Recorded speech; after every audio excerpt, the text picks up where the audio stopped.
All right, good morning. It's my pleasure to introduce our speaker, Dr. Maria Clare. Dr. Maria Clare is an East Carolina native, having completed her bachelor's and master's education here at East Carolina University. She did deflect for a short period, having completing her doctorate degree at UNC Chapel Hill, but returned in 1991, joining the faculty at Department of Family Medicine. She was named chair of the Department of Bioethics and Interdisciplinary Studies in July of 2010, after having served as the interim chair of the department since October 2007. Dr. Clay is a professor in the Department of Bioethics and Interdisciplinary Studies, adjunct professor in the Department of Public Health and the College of Education, director of Clinical Skills Assessment and Education, and co-director of the Office of Interdisciplinary Health Sciences Education. She's our resident expert in providing effective feedback and will aim to share with us today the necessary and sufficient ingredients needed for effective feedback in clinical medical education. So please join me in welcoming Dr. Clay.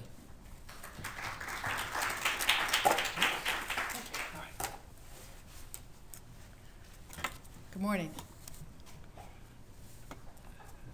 Partly what I'm going to be sharing with you, you probably already know. In fact, several as I look out in the audience probably could give this talk as well as I.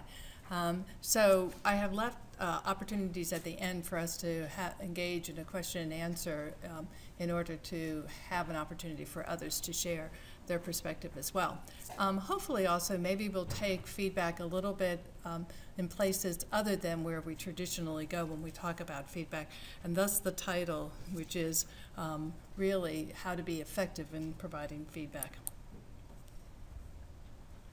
So today's objectives is to help us understand what feedback is, including the difference between feedback and evaluation, to review the existing medical education literature relative to feedback, to understand the role of effective feedback in educating physicians, and to discuss how to make feedback achieve maximum results.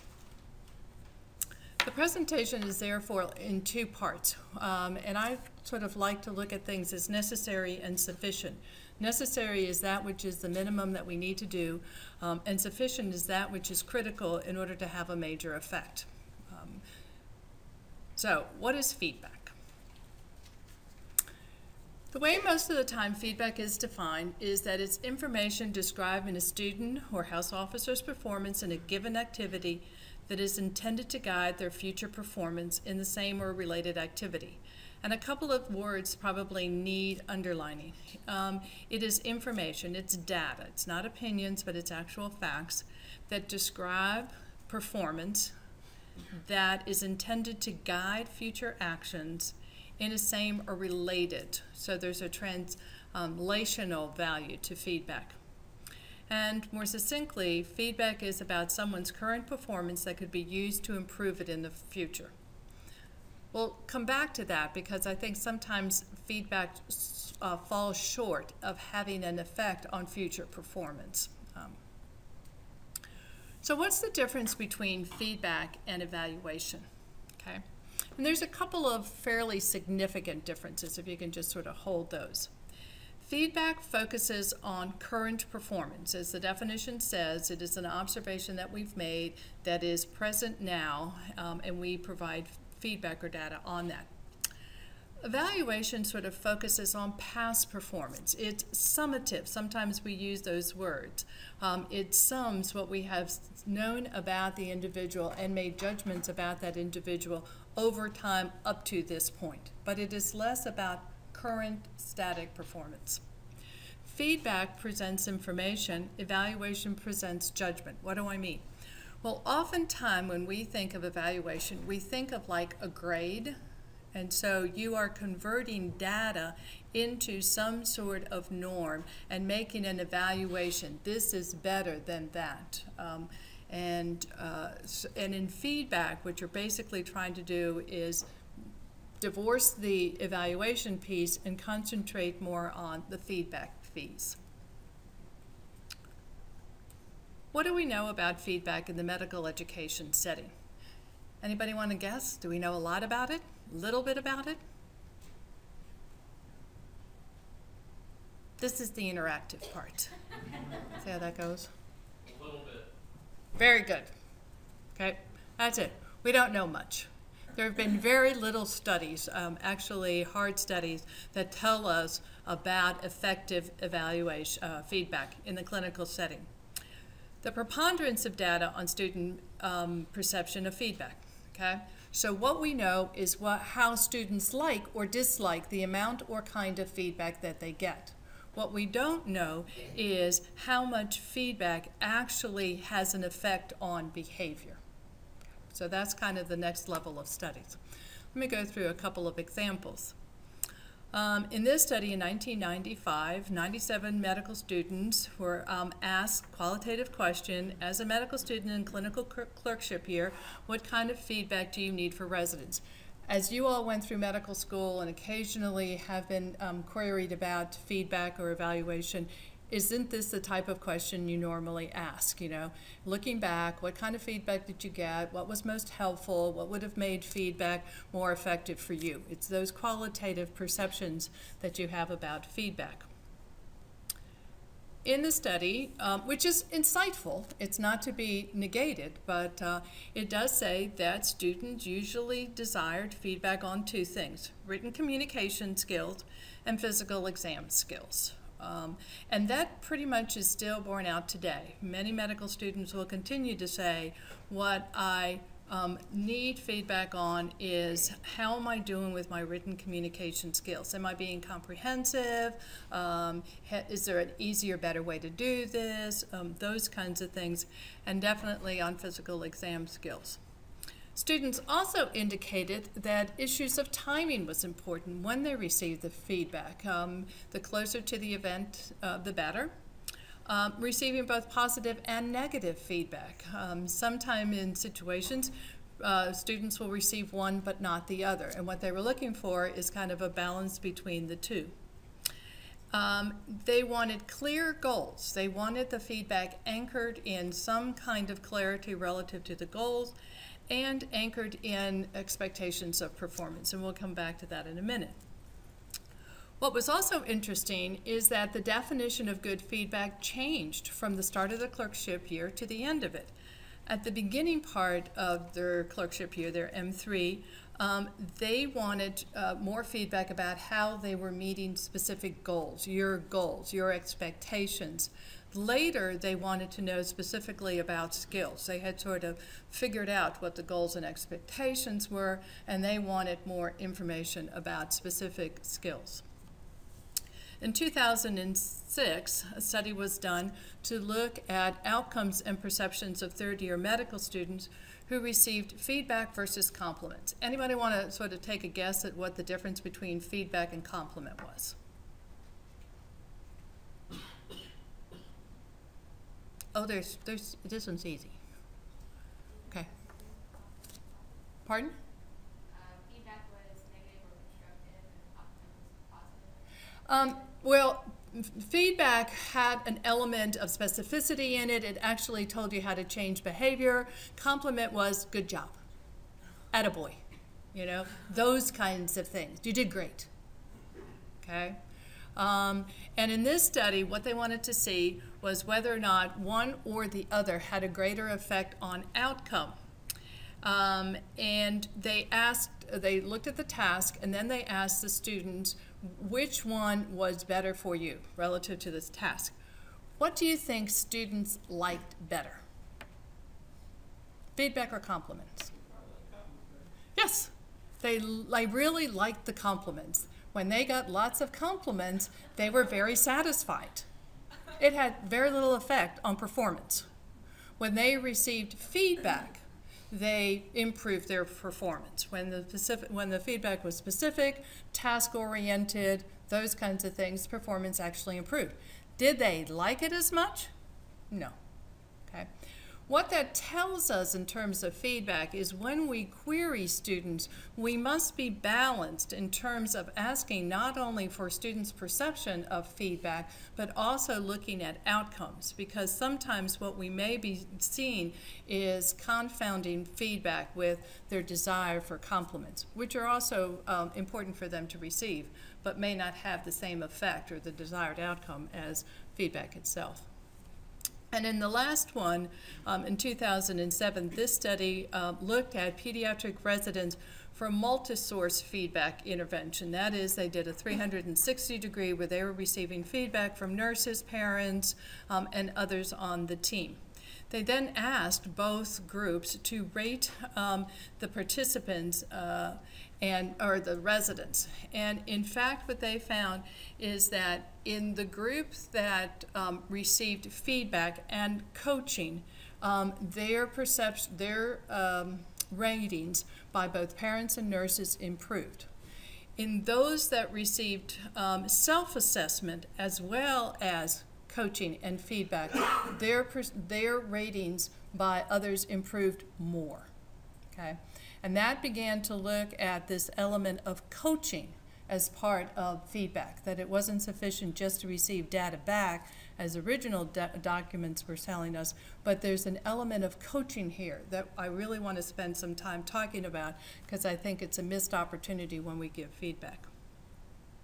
Our own Brody surveys, which we picked this one, but they have been pretty consistent throughout the years, say that in M1, M2, and M3 years, in general, students tell us that they receive less than adequate feedback on written exams.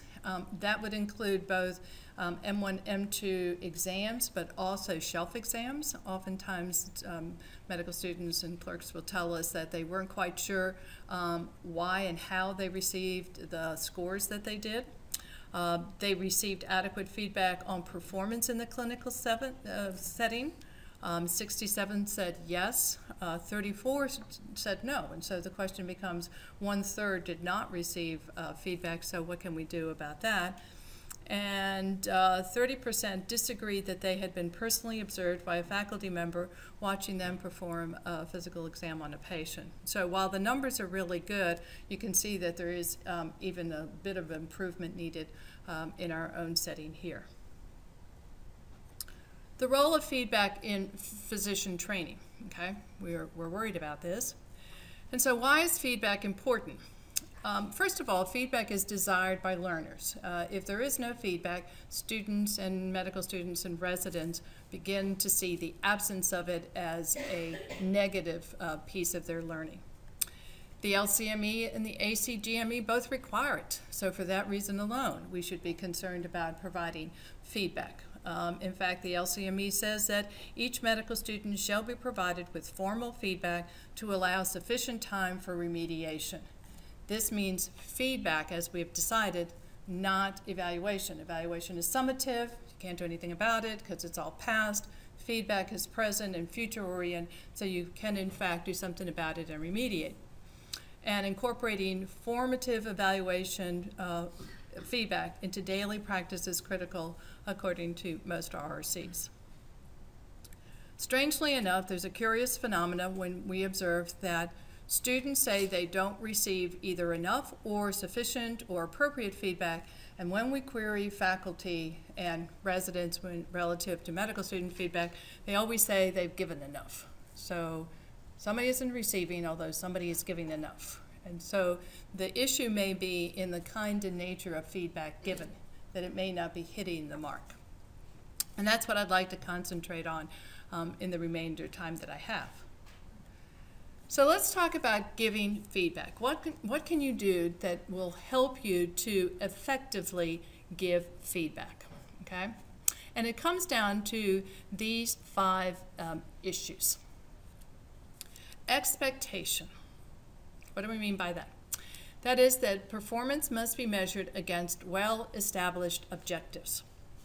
Learners have to know what is expected of them in order for them to receive and be able to do something with the feedback.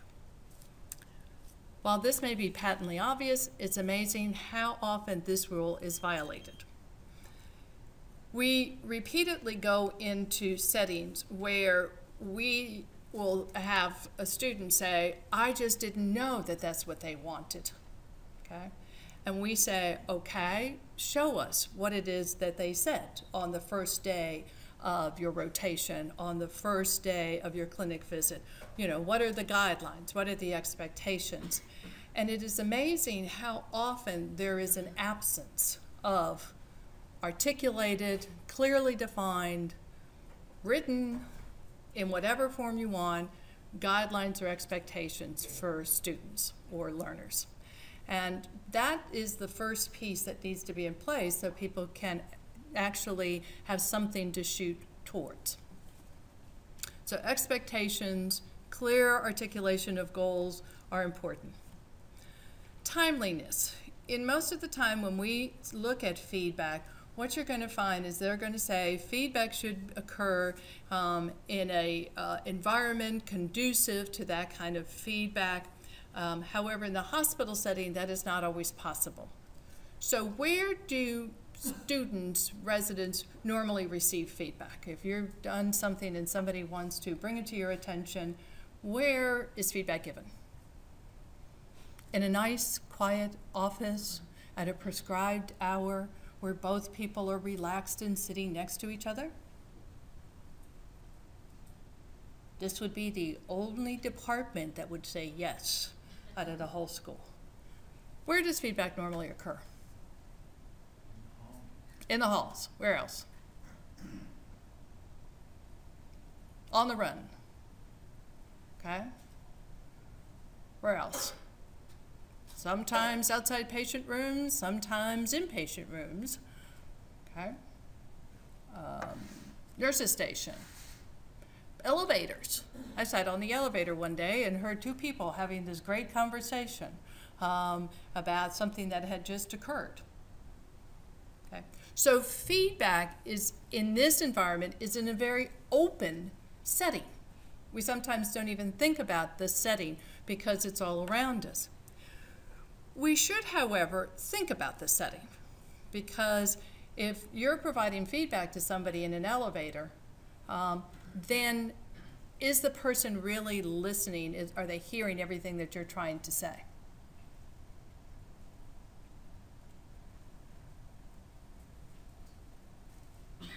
Are you listening when somebody is giving you feedback in an elevator or down the hall or in some other not conducive setting?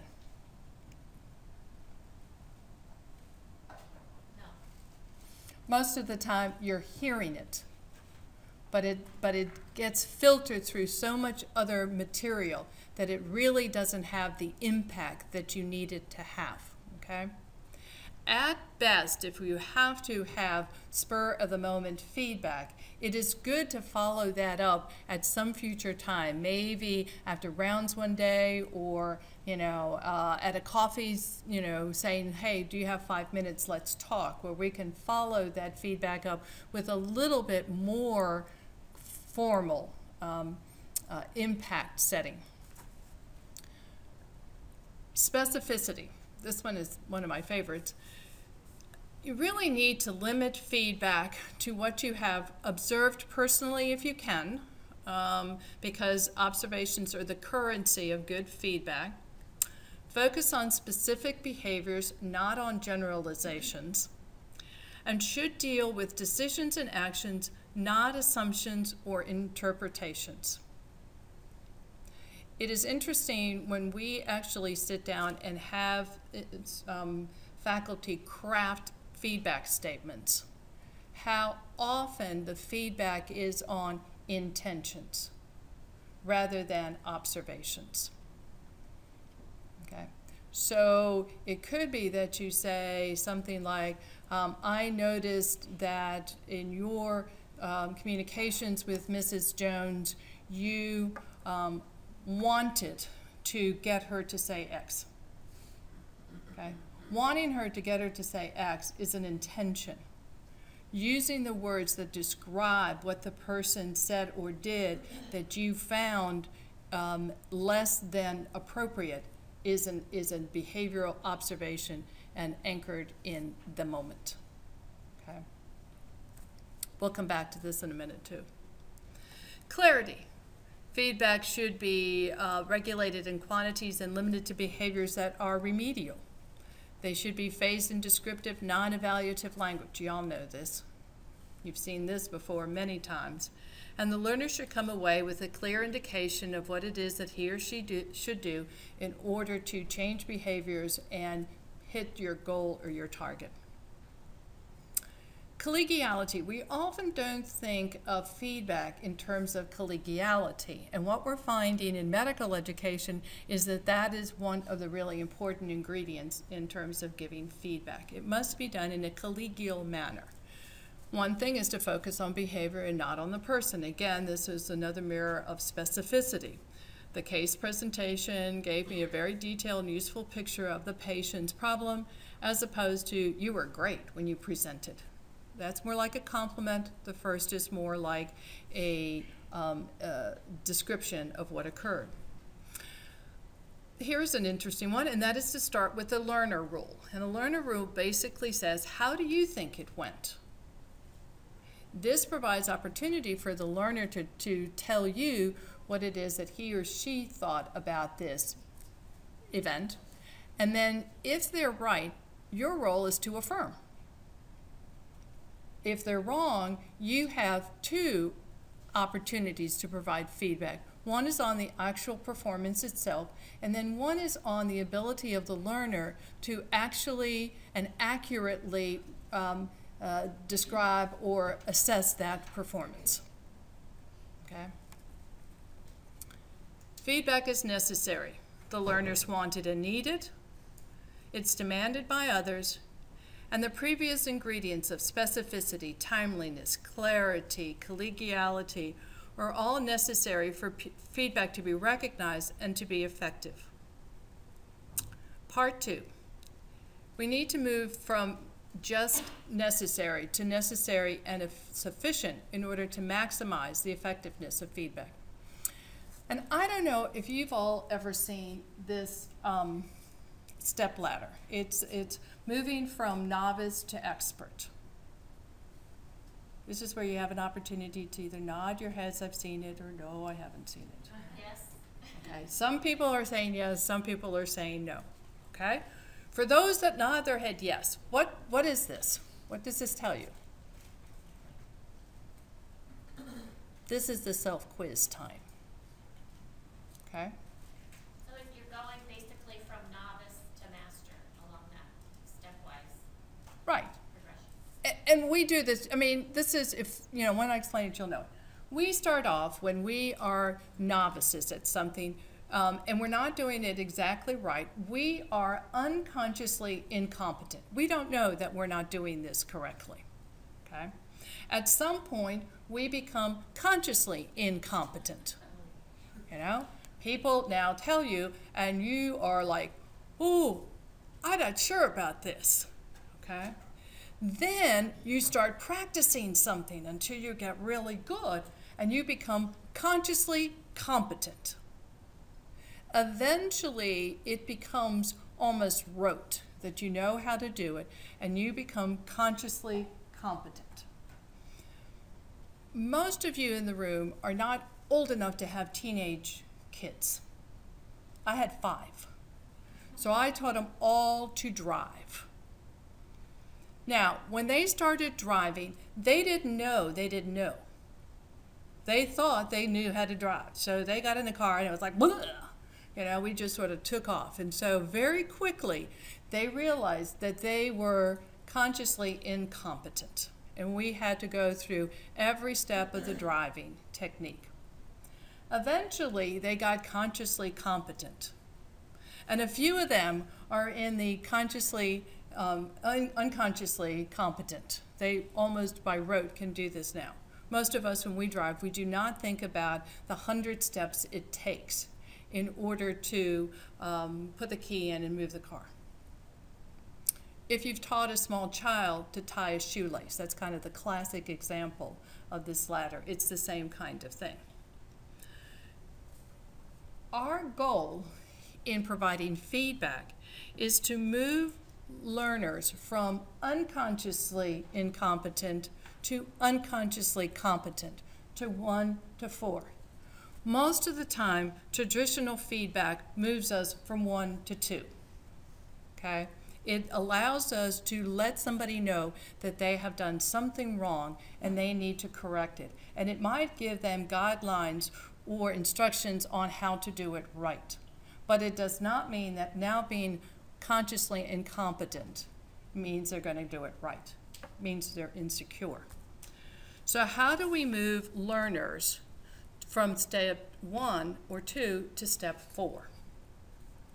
Some of the newer literature on feedback coming out of education as opposed to medicine is telling us that really 3 new ingredients have to be put into the mix in order to help move from stages 1 to 4. One is a more dynamic interactional feedback. One is a new role for instructor and learner. And one is a different means of assessment. Now, I'll come back to say that in the old role of learner and instructor, the instructor knew what you were doing wrong and provided you with information on what you were doing wrong. And you, the learner, received that information and went forth and did something different. Okay? And that's the paradigm that's going to shift a little bit. Let's talk about interactional feedback. The reliance on static information passing from me to you will get us from stage 1 to 2, but will not get us to stage 4. In order for the learner to get from to stage 4, the process must be one in which feedback is interpreted, constructed, internalized, and has a significant influence on subsequent learning. Okay? That means there has to be opportunity in the feedback process for you to provide the space and context for the learner to begin interpreting what he or she just heard, analyzing what they just heard, constructing it, that is perhaps hypothesizing how they will do things differently in the future, and then internalizing it so that they can then translate it into the next environment or setting. How can you do that? Well, you can help the learner by clarifying what the expectations are. You didn't do X. What's the expectations relative to X? Okay. Providing feedback simultaneous with self-assessment. Asking the learner, how do you think that went? Are you comfortable doing this? Why do you think that Y happened? In asking the learner to self-assess, you begin to force the learner to think about that behavior and automatically begins the construction and internalization phase. When we jump in and tell the learner something, we basically block a lot of that internalization and self-assessment phase. And studies after studies have shown that when a learner can self-assess accurately, they can move themselves very quickly up to stage 4. Encourage dialogue regarding feedback. We see oftentimes that when providing feedback, people are very busy, and so what they're trying to do is they're trying to correct a situation as quickly as possible, hope it doesn't happen in the future, and then move on to the next fire. What feedback is saying is that even though you're in a hurry, providing even a little bit of dialogue will increase the likelihood that some of that internalization can occur. And there's more and more use of peer learning, and I'll come back to that in a minute. Let's talk a bit about the learner role. In traditional feedback, what do you expect the learner to do? You're providing them feedback that they have not done a procedure correctly, okay? So what's the typical scenario? I say, you do. Right, you listen and then do, okay? How does the learner in the next situation not depend on you to tell them that they've done correctly? Because you were the holder of the knowledge that I did it wrong.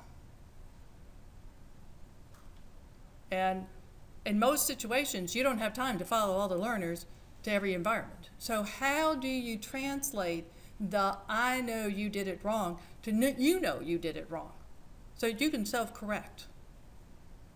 That's a very different role for learners. We have to get learners to start buying into that very quickly.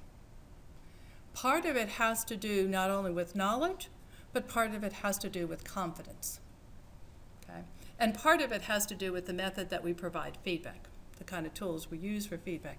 But that is an absolute critical role. And if we track residency, that often is one of those subtexts that occurs in really good residents, or those are the ones who can, over the 3 or 4 years, have the skill to self-assess and self-correct. And my faculty over here are just nodding their heads going, yep, yep, those are the ones. Okay? And that has to be the expectations of all learners. So therefore, the role of the instructor changes. Okay? If the role of the learner changes, then the role of the instructor has to change as well. Our roles as instructor has to be that we provide goals for people. We provide clarity of expectations. We provide information that you can use in order to self-assess and self-correct. We teach the process of self-assessment and strengthen self-assessment skills. Most people are not particularly good at self-assessment. You've often seen where people have said, okay, performance evaluations or those kinds of things. Do people usually match you when you ask them to come in with a self-assessment? Some not. Okay. Most of the time, people are either going to be humble, and so they evaluate low, or a little self-aggrandizing, and they evaluate high. But actually, hitting the mark on the head is pretty, doesn't happen very often. And we see that throughout education. I traditionally or periodically will ask freshmen who just took an exam, what do you think you got on the exam? What do you think is the 90% answer that I get? Huh? Either I flunked or what else? That's about 20%. I aced it. Nope. That's it. I don't know. I'm like, you don't know? You know? And they go, no, I don't know. I haven't got a clue. Who does have the clue? It's your job to know how you predict and you're doing. So sometimes when I teach undergraduates, I actually give extra credit if they hit it on the mark within 5 or 10 points.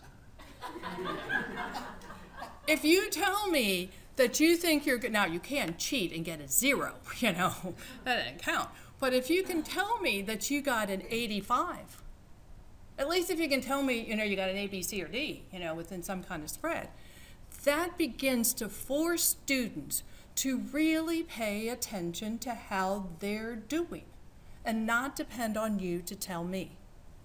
That's the kind of thing we have to start doing more with learners at all levels. That's probably my phone. No. And so consequently, we need to be able to provide learners with the tools and the confidence and the skills to self-assess. And we'll talk a little bit about that. We have to create opportunities for dialogue. We have to look at how we can sit down and talk about these issues. While it's important to provide information on the fly, it will not achieve all the results that we need. And you have to create opportunities for self-correcting learning. And there aren't many in and of themselves. So then part of the instructor's role is to create those opportunities, to create those environments, and to create that material, which is self-correcting. This requires somewhat a different method of self-assessment or assessment. To self-correct, the learner must know what is good performance, how current performance relates to good performance, and how to close the gap. So they have to know what those goals and expectations are, what is the standard over here. They have to know how they're doing, an accurate assessment, and then they have to know how they're going to create the gap.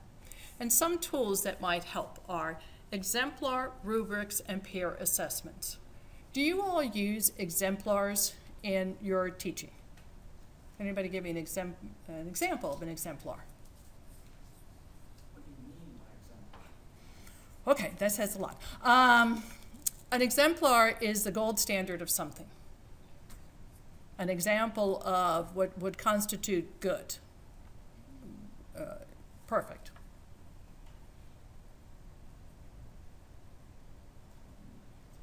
No. Rubrics. You mean algorithms? Rubrics are usually, okay, let me give you, for instance, if a student is interviewing, that's easiest for me, if a student is interviewing a patient and you know that they are basically not hitting on some critical information, in your head you have a rubric, you have a guideline that says they have to hit this critical information, it should be anchored here, they need to do it with this style and this tone, and it should occur at this part of the interview as opposed to this part of the interview. Okay? That's in your head. There is a game plan, a rubric, a checklist of something in your head that when they're finished, you can say, did well or not well based on some criteria. The part is that normally it's only in your head. It's not out here that another person or that learner can basically self-assess themselves. Okay? Let me give you a couple of tried and true activities. Medical records review. In medical education, probably medical records review is one of the least utilized tools for feedback. And here are some ways that people have used it that sort of fit into a lot of what we've been talking about. Medical records is a great opportunity for self-assessment rubric. You can actually say, okay, I want you to look at your medical records, and here's the rubric that I'm going to be using if I were looking at your medical records, whether it's completeness, timeliness, how accurate your diagnosis fits with your treatment, how direct a fit your diagnosis and treatment plan is, you know, whatever those kinds of things are. Here's the rubric. You go look at it. You take a panel of your patients, you know, 20 or 30 patients, you do the review, and you come back and tell me overall how well you do on your medical records. You can review each other's medical records. You can actually have panels of learners, residents, review each other's along some kind of rubric.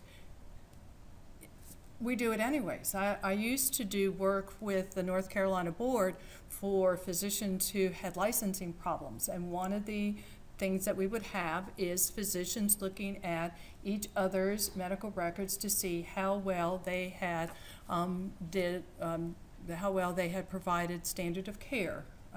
And so that is an accepted kind of peer review process, is looking at medical records. Learners can do that as well. Chart stimulated recall is not very often done. Does anybody know what that is, chart stimulated recall? We're doing some sessions this afternoon in class.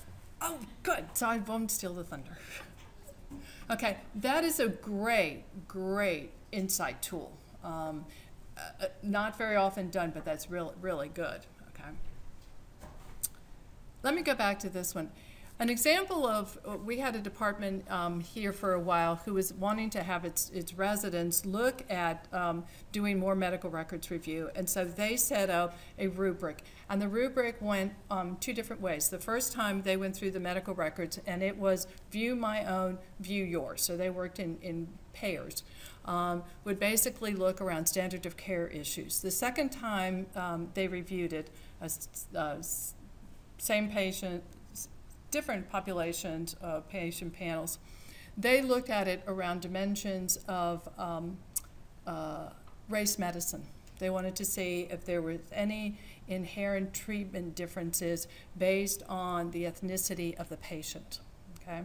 So the rubric basically was both in terms of standard of care and in terms of other variables that might impact on care. I would review mine, you would review yours, and then we'd switch, and then we'd have a dialogue about what I found, what you found, and you would help me and I would help you. They found that at the end of 2 years when they did this, there was greater adherence to standard of care, and treatment across ethnic groups actually equalized. There had been variations, and they began to equalize. And there was very little intervention or feedback by the faculty. This was all resident to resident kind of thing. That's what we mean about the power of self-assessment and self-correction. And that behavior, those adherence to standards of care and those adherence to attention to discrepancies, carried on through the rest of the residencies. So it had translational value with other panels of patients as well. Simulations are an obvious selection for self-assessment. Most simulations have an opportunity to engage actively in the scenario and then to debrief the learning. And what medical education is trying to do is find more of those simulations and encounters. Portfolios. Many RRCs and the ACGME is looking to use more portfolios. I don't know if your residencies are looking to do that now or not. Medical education is. Medical education is looking at portfolios for medical students, and one of the things that allows you to do is to look at how much learning you have made in a reflective way to be able to assess your growth, and then begin to look at areas where improvements need to be made. And this can be, again, one of the things that you do yourself without somebody else having to provide you that information.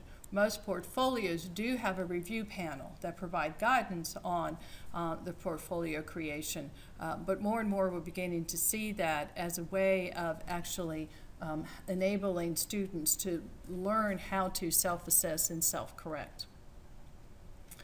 So in conclusion, I did want to leave some time for questions. In conclusion, the purpose of the feedback is to improve learning. While we want to say that feedback helps to correct an immediate act, and it does so, that really is not feedback. That sort of falls into the arena of taking corrective action. When we move it into the arena of feedback, it's because we want future action to occur. That is, the learner to do something differently in the future. Good feedback is planned, focused, honest, specific, and collegial. It helps the learner not only improve, but master his or her own improvement. And again, we're trying to not just let the learner know that they're incompetent and that they need to correct, but help them gain up to level 4 in terms of the stages. At a minimum, do that which is necessary. Provide timely feedback, make it specific, make it clear with expectations that are laid out in a collegial manner. To achieve results, do more. Look to have interactional feedback sessions where the learner can begin internalizing what he or she heard, saw, felt. Have the learner take on more role for self-assessment and improve their self-assessment and self-reflection skills, and provide materials and opportunities that the learners can both self-correct and learn new skills. With a bit of practice, feedback is not as difficult as you might think.